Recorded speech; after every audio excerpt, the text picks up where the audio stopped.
IMF dan WTO tuduh Indonesia jadi penyebab krisis ekonomi global. Begini tanggapan Presiden Jokowi. Para pemimpin Dana Moneter Internasional IMF dan Organisasi Perdagangan Dunia WTO pada Selasa pekan lalu memperingatkan dampak negatif deglobalisasi bagi ekonomi global. Sebaliknya, mendorong langkah-langkah cerdas untuk mendiversifikasikan rantai pasokan. Direktur Pelaksana IMF, Kristalina Georgieva, berbicara setelah pertemuan dengan Kanselir Jerman Olaf Scholz mengatakan globalisasi menghadapi tantangan terbesarnya sejak Perang Dunia Kedua setelah pandemi COVID-19 dan Perang Rusia di Ukraina. Tapi jangan buang bayinya bersama air mandinya, katanya jangan menghentikan perdagangan yang membuat kita semua susah. Direktur Jenderal WTO, Ngozi Okonjo-Iweala, berbicara pada konferensi pers yang sama, menggemakan pandangan itu, mencatat perkiraan WTO bahwa memecah ekonomi global menjadi dua blok perdagangan akan mengurangi produk domestik bruto global sebesar 5% dalam jangka panjang. WTO pun juga menyoroti pelarangan berbagai komoditas bahan tambang dari Indonesia. Para pimpinan WTO mengatakan mundur dari perdagangan menjadi proteksionis akan membuat lebih sulit, bukan lebih mudah, untuk menyelesaikan masalah yang kita miliki sekarang, kata Okonjo.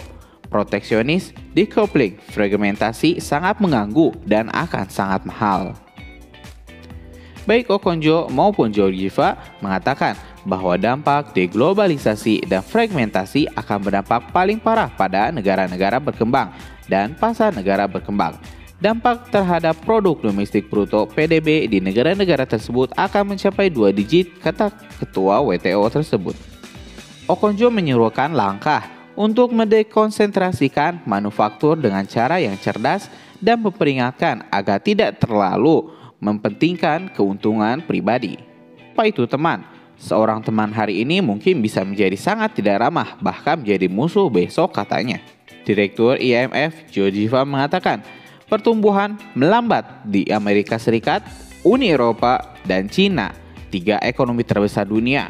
Dia mengatakan data menunjukkan pertumbuhan global yang lebih rendah tahun depan daripada tingkat 2,7% yang diproyeksikan IMF pada pertengahan Oktober lalu.